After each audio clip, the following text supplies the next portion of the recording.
الصبح بدا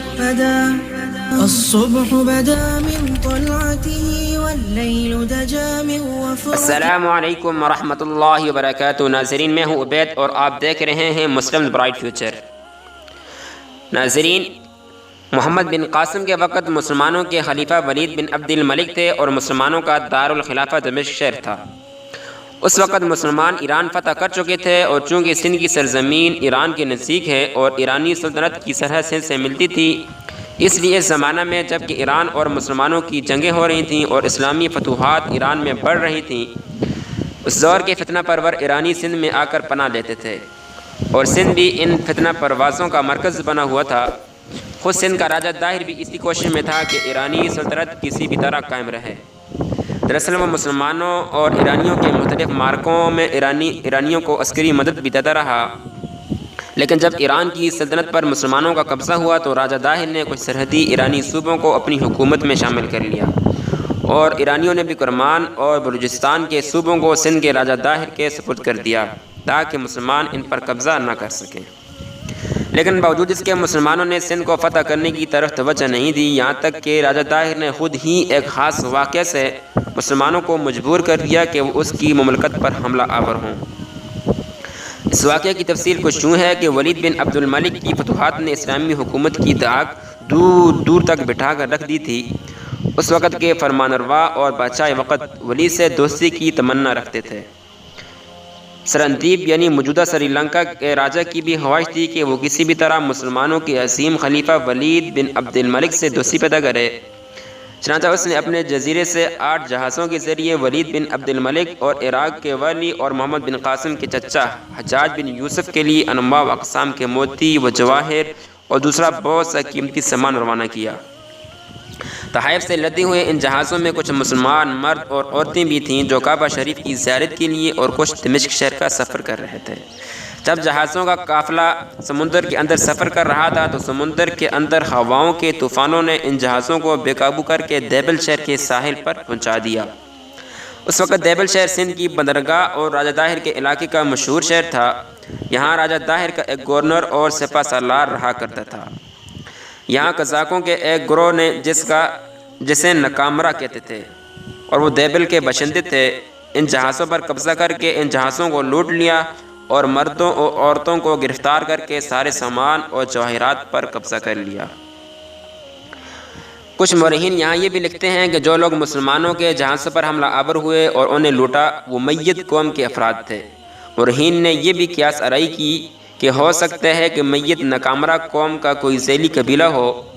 اس لیے کہ دیبل شہر دراصل میت قوم کا مرکز تھا. اور یہی بھی کہا جاتا ہے کہ یہ دیبل کی بندرگاہ کے علاوہ سندھ کا کٹھیاوار کے ساحل پر رہنے والی ساری قومیں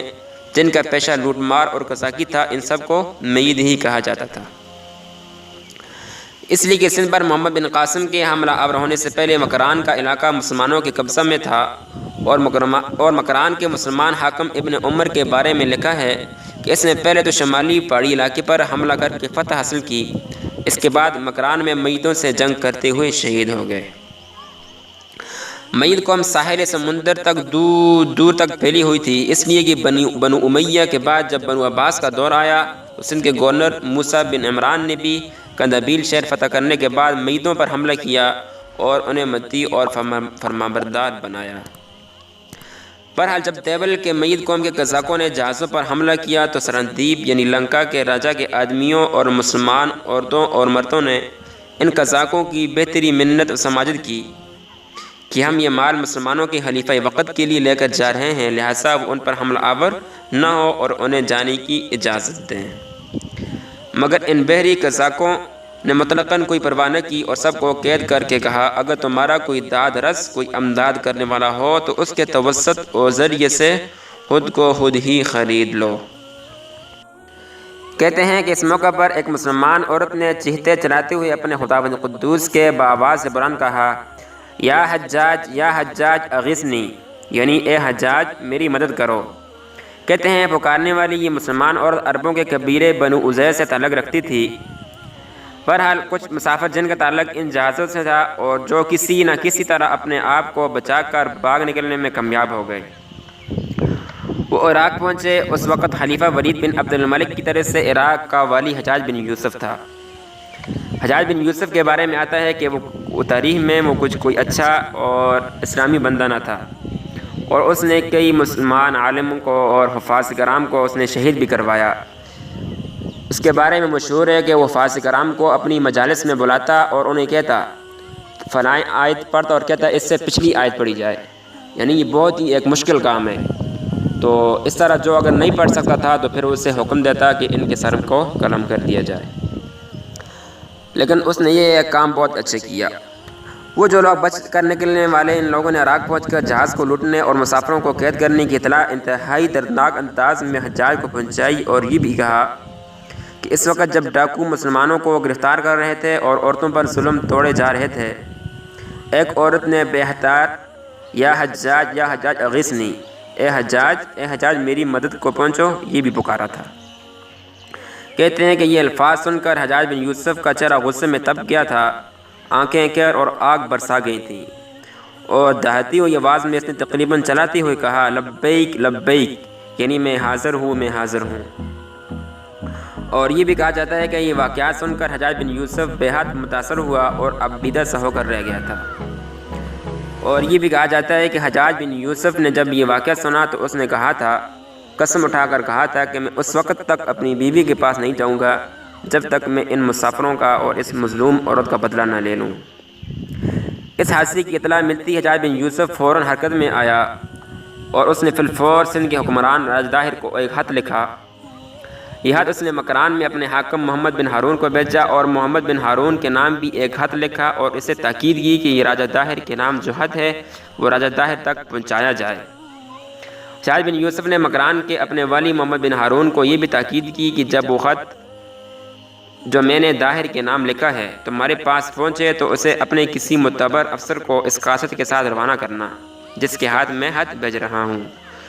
اور انہیں راجہ طاہر کی طرف روانہ کرنا، اور راجہ طاہر سے کہا جائے کہ وہ ان تحائف کو جو خلیفہ کے لیے لنکا کے راجہ نے بھیجے تھے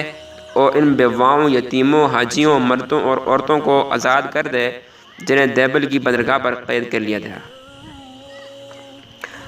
حجاج بن یوسف نے سندھ کے راجہ طاہر کے نام جو خط لکھا، اس کی تفسیر کچھ اس طرح تھی کہ ہمارے ملک کے لوگ جو تمہارے علاقے میں قید کر لیے گئے ہیں ان کو باعزت طریقے پر واپس کرو، اور مال و اسباب کا جو کچھ بھی نقصان ہوا اس کا تاوان ادا کرو۔ یہ خط جو حجاج نے راجہ طاہر کے نام لکھا تھا، اس پر حجاج بن یوسف نے اپنے دستخط ثبت کیے۔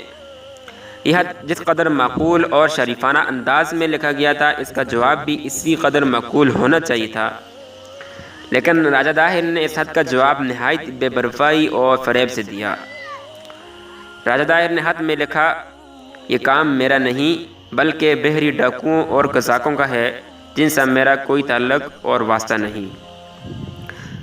راجہ طاہر کی غیر معقولیت اور اس کے فریب اور دھوکہ دہی کا اندازہ اس سے بھی ہوتا ہے کہ اس کے بعد جب محمد بن قاسم نے ہندوستان پر حملہ کیا اور آگے بڑھتے ہوئے اس نے الور شہر کو فتح کیا تو ان جہازوں کے مسافر الور شہر کے قیدخانہ سے نکالے گئے تھے۔